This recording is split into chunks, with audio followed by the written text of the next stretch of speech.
제가 아는 목사님 가운데 한 분이 신체 이 배 주변에 한 깊은 칼 자국이 있습니다. 수술 자국이 있습니다. 그래서 이 목사님과 같이 이렇게 다니게 되어지면 특히 이게 사우나 같은 데를 가게 되어지면 그 흉터가 적나라하게 드러납니다. 이 흉터 때문에 사람들이 잘 접근을 하지 않습니다. 혹시 저 사람이 깡패가 아닌가 하는 생각을 가지고 있기 때문에 그렇습니다. 그분도 그런 혜택을 좀 받다라고 합니다. 덩치 큰 아저씨가 와서 본인에게 인사를 꾸벅하고 가셨다라는 얘기를 들었습니다. 몸에 흉터가 있기 때문에 사람들이 무서워했습니다. 그런데 이분은 깡패 출신이 아니고 그냥 수술한 흔적입니다. 근데 그 수술의 흔적이 좀 무섭게 생기다 보니까 사람들이 그렇게 오해를 할 수밖에 없었다라는 이야기입니다. 물론 요즘은 수술을 해도 그렇게 크게 흔적이 남지 않습니다. 의술이 발달해서 아주 적은 상처만 내고 또 어떤 때는 그 상처를 자세히 봐야지만이 그 흔적이 남을 정도의 좋은 의술을 가지고 있습니다. 우리는 살아가면서 겪게 되어지는 많은 상처들 또한 그 상처로 말미암아 생긴 그 흔적들, 여러분 우리는 그 흔적들을 가지고 있습니다. 그러한 흔적들이 때로는 우리에게 약점이 될 수도 있고 때로는 그 흔적들이 우리들에게 강점이 될 수도 있습니다. 아픈 흔적으로 인하여 또 아픈 다른 사람을 도와주는 그러한 사람들도 우리는 많이 만날 수가 있습니다. 참 좋은 흔적은 우리들에게 우리의 삶을 유익하게 만들어 줍니다. 여러분 그러한 흔적이 우리들 모두 가운데 있었으면 참 좋겠습니다. 특별히 우리들에게는 이러한 십자가의 흔적이 있었으면 참 좋겠습니다. 이러한 거룩한 흔적이 우리들 가운데 있었으면 좋겠습니다. 왜냐하면 이 거룩한 흔적의 시작은 바로 하나님이시기 때문에 그렇습니다. 하나님께서는 구약 성경을 통해서 우리들에게 그렇게 말씀해 주고 계십니다.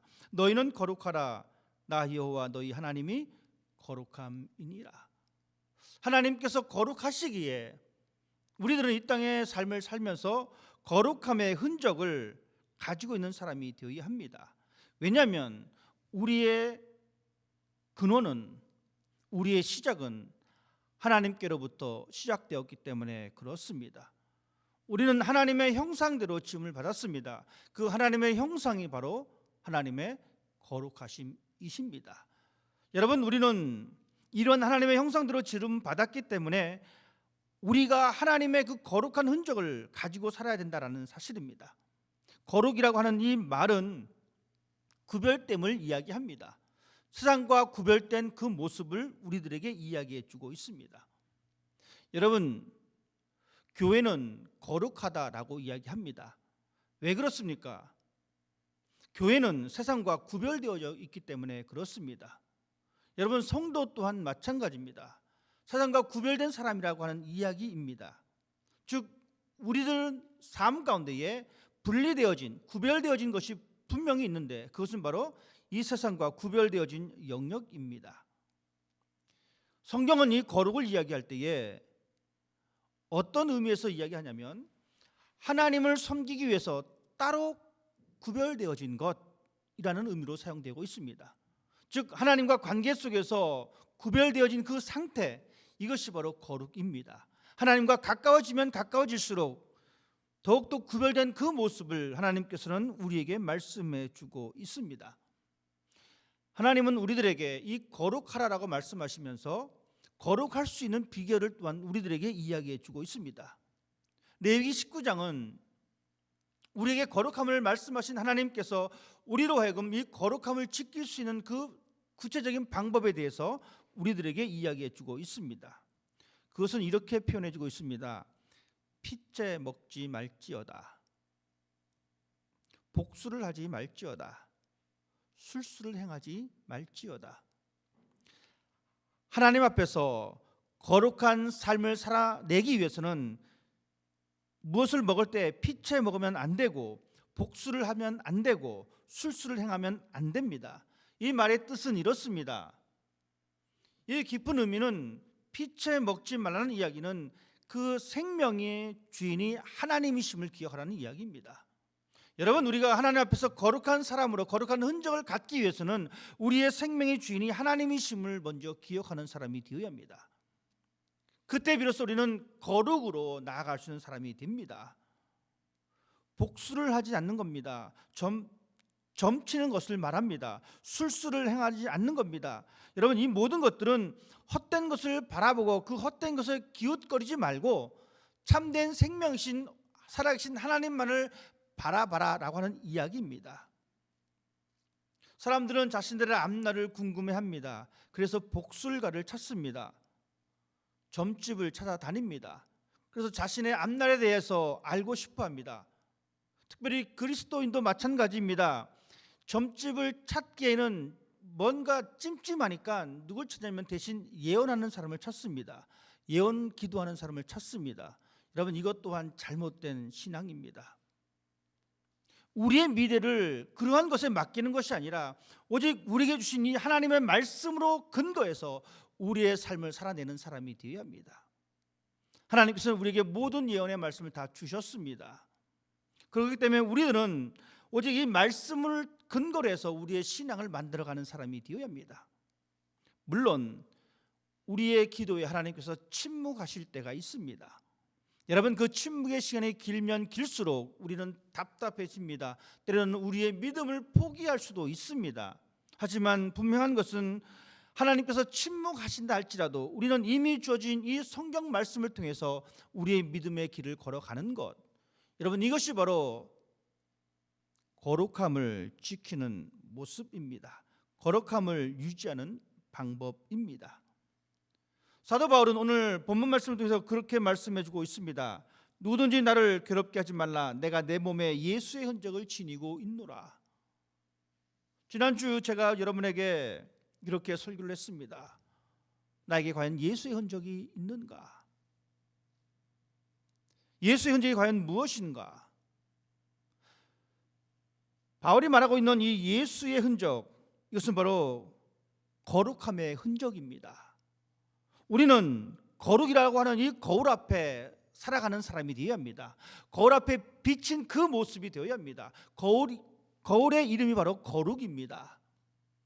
여러분, 이 거룩함의 흔적은 예배를 통해서 만들어낼 수가 있습니다.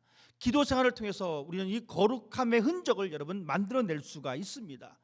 예배를 드리지 아니하고 기도 생활을 하지 않고 내가 예수의 흔적을 가졌다, 내가 거룩함의 흔적을 가졌다, 죄송하지만 거짓말입니다. 거룩함의 흔적은 예배를 통하여 하나님과 교통하는 그 기도를 통하여 거룩함의 흔적을 만들 수가 있습니다. 우리는 우리의 삶을 통해서 예배의 자리를 남기는 사람이 되어야 합니다. 우리는 그것을 성경을 통해서 분명히 발견해 볼 수가 있습니다. 믿음의 조상이라고 불리우는 아브라함입니다.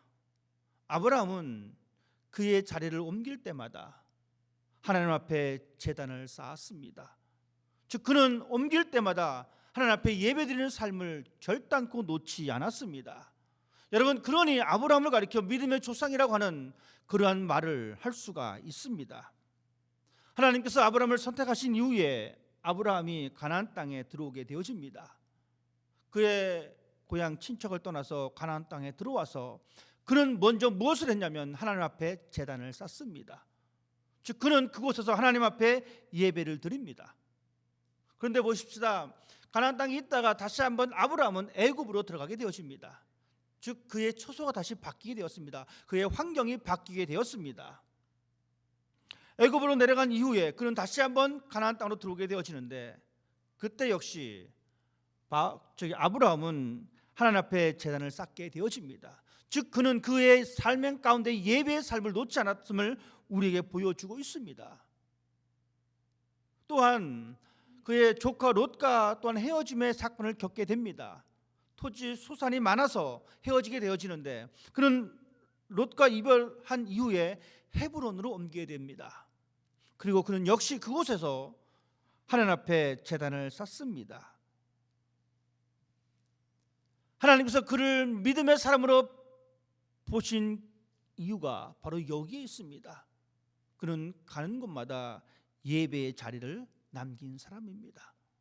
여러분, 우리는 이 말씀 앞에서 우리의 자리도 그러한 자리가 되기를 소망하는 사람이 되어야 합니다. 언제 어디서든지 하나님 앞에 예배드리는 그 모습, 그 자세가 우리 가운데 있을 때 우리는 비로소 거룩한 흔적을 가질 수가 있습니다. 또 우리가 잘 알고 있는 다니엘이 있습니다. 여러분, 다니엘은 포로로 잡혀간 사람입니다. 포로로 잡혀가서 그 나라를 다스리는 고위관직에 오르는 사람입니다. 그런데 이 다니엘 보십시다. 다니엘은 어려서부터 그는 구별된 삶을 살기를 원했습니다. 포로로 잡혀와서 그 10대에 그는 과감하게 자신의 몸을 구별합니다. 그러던 그 삶이 나이가 들어서 이제 80대가 되었을 때에 총리가 되었고, 총리가 되어진 그 상황 속에서도 그는 그 삶을 포기하지 않습니다. 많은 대신들이 다니엘을 고발할 근거를 찾습니다. 다니엘을 넘어뜨리려고 무진장 애를 썼다는 겁니다. 틈만 나면 내가 저 다니엘을 어떻게 끌어내릴 수 있을까? 여러분, 아무리 고발의 근거를 찾으려고 했지만 다니엘에게서 발견하지 못하게 되어집니다. 결국 그들은 다니엘이 했던 신앙의 행위를 통해서 다니엘을 고발하기로 작정을 합니다. 그래서 그들은 왕에게 요청합니다. 30일 동안 이제 왕 외에 다른 어떠한 것에 절하거나 기도하는 그 사람들을 처분하십시오. 다니엘은 총리입니다. 왕의 칙령이 발표된 것을 모를 리가 없습니다. 성경은 표현해주고 있기를 다니엘이 그 사건을 알았음에도 불구하고 그는 늘 하던 대로 예루살렘을 향하여 창문을 열어놓고 기도하였습니다. 여러분, 다니엘이 총리가 되었기 때문에 그렇게 한 것이 결단코 아닙니다. 그는 어렸을 적에, 즉 10대에 포로로 붙잡혀 왔었을 그때부터 하나님 앞에 기도하는 그 삶을 놓지 않았습니다. 하나님을 경배하는 그 삶을 놓지 않았습니다. 때로는 우리는 이렇게 생각해 볼 수도 있습니다. 이번 기회에 나의 반대파들이 나를 처치하려고 하는데 한 30일간 내가 문 닫고 기도해야지. 다니엘은 문을 닫지 않았습니다. 30일 동안 내 목숨을 연명하기 위해서, 내 자리를 지키기 위해서 내가 80년 이렇게 기도했으니까 하나님 30일 좀 봐주세요 라고 하면서 그는 30일을 기도하는 것을 거부하지 않았습니다. 상대방이 이야기했던 그 내용을 알고 있음에도 불구하고, 왕의 칙령이 있음에도 불구하고, 자신의 목숨이 위태로울 그 상황을 알고 있음에도 불구하고 그는 움츠러들지 아니하고 늘 하던 대로. 여러분, 이 이야기는 무슨 말입니까? 그는 늘 하던 대로 그의 기도의 자리를 놓지 않았습니다. 늘 하던 대로 그는 예배의 자리를 놓지 않았습니다. 이것이 바로 다니엘의 위대한 신앙의 모습입니다. 여전히 문을 열어놓고 기도했던 위대한 신앙의 모습. 신앙은 상황이나 세월에 따라서 변하는 것이 아닙니다. 우리의 다른 모든 것은 다 변할 수 있지만 하나님을 향한 이 신앙은, 하나님을 향한 이 믿음은 조금 환경이 나쁘게 변한다 할지라도, 어쩌면 정말 내 목숨이 당장 끊어질 것 같은 그 위험한 상황이 있다 할지라도 포기하지 않는 것이 바로 신앙의 모습입니다. 다니엘은 우리들에게 그것을 보여주고 있습니다. 기억하십시다. 우리가 우리 속에 거룩한 흔적을 남기기 위해서는 여러분, 예배의 자리에 우리는 항상 있는 사람이 되어야 합니다. 기도의 자리에 항상 있는 사람이 되어야 합니다. 또한 이 거룩함의 흔적은 하나님과 동행함으로 인하여 만들어낼 수가 있습니다. 동행은 임마누엘입니다. 하나님이 우리와 함께 하신다라고 하는 이 사실입니다. 여러분, 우리가 하나님과 나와 함께 한다라고 하는 이 사실을 언제나 기억한다면 우리는 거룩한 흔적을 남길 수가 있습니다. 에녹이 하나님과 동행했다라고 창세기 5장은 그렇게 말씀해 주고 있습니다. 창세기 5장에 여러 족보에 관한 이야기가 나옵니다. 누가 누구를 몇 살에 낳았고 죽었다. 누가 누구를 몇 살에 낳고 죽었다. 그런데 여러분 보십시다. 에녹에 대해서는 그렇게 말하지 않습니다. 그는 무두살을 낳았고 300년을 하나님과 동행했다라고 성경은 기록해 주고 있습니다. 우리가 알고 있는 대로 이 에녹은 죽음을 경험하지 않은 사람입니다. 하나님과 동행했던 그 에녹의 모습입니다. 여러분, 이 모습이 바로 우리가 가질 수 있는 거룩한 흔적입니다. 여러분, 하나님과 동행할 수 있는 여러분이 되시길 바랍니다. 임마누엘 되시는 하나님과 함께 하시는 여러분이 되시길 바랍니다. 우리가 하나님과 온전히 동행하기 위해서는 우리에게 필요한 것이 있습니다. 그것은 바로 회개입니다. 우리는 이 회개를 통해서 하나님과 인격적인 교제를 감당할 수가 있습니다. 다른 아무 것은 필요가 없습니다. 우리 어떤 행위도 소용없습니다. 우리에게 필요한 것은 우리의 철저한 회개입니다. 회개를 통하여 우리의 영혼이 정결함으로 인하여 우리는 하나님과 동행할 수 있고, 그 동행을 통하여 우리는 거룩한 흔적을 가질 수가 있습니다. 또한 이 거룩한 흔적은 우리가 항상 하나님 앞에 있음을 고백하는 고백 가운데 있습니다. 코람데오, 하나님 앞에서 나의 삶이 하나님의 시선 안에 있음을 여러분 기억하십시다. 이 삶을 우리가 유지할 때에 우리는 이 땅에서 예수님께서 말씀하신 그 거룩함을, 우리가 온전함을 우리가 가질 수가 있습니다. 우리가 잘 알고 있는 대로 이 고넬료가 있습니다. 그는 이방인의 백부장입니다. 즉 로마 군대의 장교입니다. 그럼에도 불구하고 그는 어떠한 자세를 가지고 있냐면, 그가 하나님의 말씀을 듣기 위하여 베드로를 청했을 때 그는 이렇게 이야기해 주고 있습니다. 우리는 주께서 당신에게 명하신 모든 것을 듣고자 하여 다 하나님 앞에 있습니다. 하나님의 말씀을 듣는 그 자리에 있으면서 그는 고백하기를 우리가 베드로 앞에 있습니다라고 이야기한 것이 아닙니다. 우리가 지금 하나님 앞에 있습니다. 여러분, 우리가 드리는 이 예배 장소도 마찬가지입니다. 설교를 하는 설교자 앞에 여러분이 앉아 있는 것이 아니라 우리 모두는 하나님 앞에 앉아 있는 것입니다. 우리가 기도하는 것도 하나님 앞에서 기도드립니다. 하나님 앞에 예물을 드리는 것도 목사를 보고 예물을 드리는 것이 아니라 하나님 앞에 드리는 것입니다. 여러분, 이 사실을 우리는 분명히 기억할 때에 우리는 거룩한 흔적을 가질 수가 있습니다. 내 앞에 하나님의 시선이 있는 것을 알기 때문에 우리는 거짓을 이야기하지 않습니다. 내 앞에 하나님의 시선이 있기 때문에 우리는 불의를 행하지 않습니다. 하나님의 눈이 나의 삶 앞에 있기에 때로는 내 앞에 환난이 있어도 두려움을 이겨낼 수가 있습니다. 때로는 형통함이 있어도 우리는 교만하지 않습니다. 자만하지 않습니다. 왜냐하면 우리는 형편과 상황에 따라 사는 인생이 아닙니다. 우리의 신앙은 형편과 상황에 움직이는 신앙이 아닙니다. 우리의 신앙은, 우리의 시선은 오직 하나님이십니다. 그런 하나님이시기 때문에 우리는 때로는 어렵고 힘들어도, 때로는 즐겁고 감사해도 흔들림이 없이 하나님을 붙잡고 나아갈 수가 있습니다. 하나님을 의식하는 삶이 우리 인생의 승리의 원동력이 되심을 여러분 믿으시기 바랍니다. 아이들이 쓰는 단어 가운데 이런 단어가 있습니다. 짱. 우리 어르신들도 뭐 아실 수 있어요. 짱이야. 여러분, 그 단어, 이 짱의 기준이 여러분 바뀝니다. 여러분, 어떻게 바뀌는지 아십니까? 10대의 짱은 주먹입니다. 그래서 10대 우리 사춘기 학생들한테서 싸움, 학교에서 싸움 잘한다 그러면 걔는 짱인 거예요. 근데 20대 가면서 이 짱의 기준이 조금 바뀝니다. 어떻게 바뀌냐면 얼굴입니다. 얼굴이 잘생기면 짱인 거예요. 얼굴이 이쁘면 짱인 거예요. 그런데 20대가 지나서도 30대가 갑니다. 30대가 가게 되어지면 그때는 얼굴 짱이 아닙니다. 그때는 몸짱입니다. 내가 어떻게 몸을 잘 만드느냐에 따라서 이 짱의 기준이 바뀝니다. 좀 더 나이가 들게 되어지면 주먹도 아니고 얼굴도 아니고 몸매도 아닙니다. 여러분 그때 짱은 뭔지 아십니까? 돈입니다. 돈 많은 게 제일 짱인 거예요.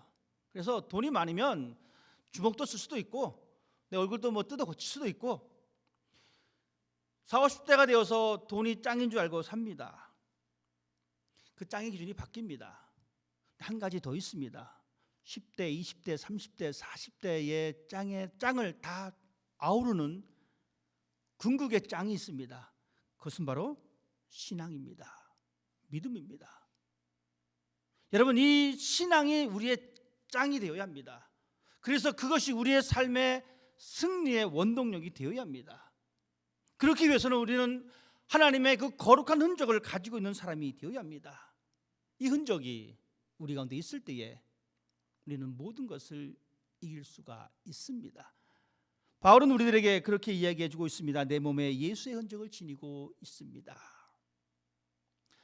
여러분은 어떻게 고백하시겠습니까? 나는 아직도 여전히 주먹이 짱이다라고 고백하고 있습니까? 아니면 나는 재산이 짱이야라고 여러분 고백하고 있습니까? 우리 모두는 신앙이 짱이 되는 그러한 삶을 살았으면 좋겠습니다. 우리의 삶에 이러한 거룩한 흔적이 있었으면 좋겠습니다. 예배 자리를, 기도 자리를 여러분 놓지 마십시다. 하나님 앞에 있음을 여러분 놓지 마십시다. 하나님과 동행하는 그 삶을 잃어버리지 마십시다. 그 삶이 올 한 해 내 삶 가운데 있음으로 인하여 여러분의 삶 가운데에 예수 그리스도의 거룩한 흔적을 남길 수 있는 여러분 되시기를 주님의 이름으로 부탁을 드립니다. 기도하겠습니다.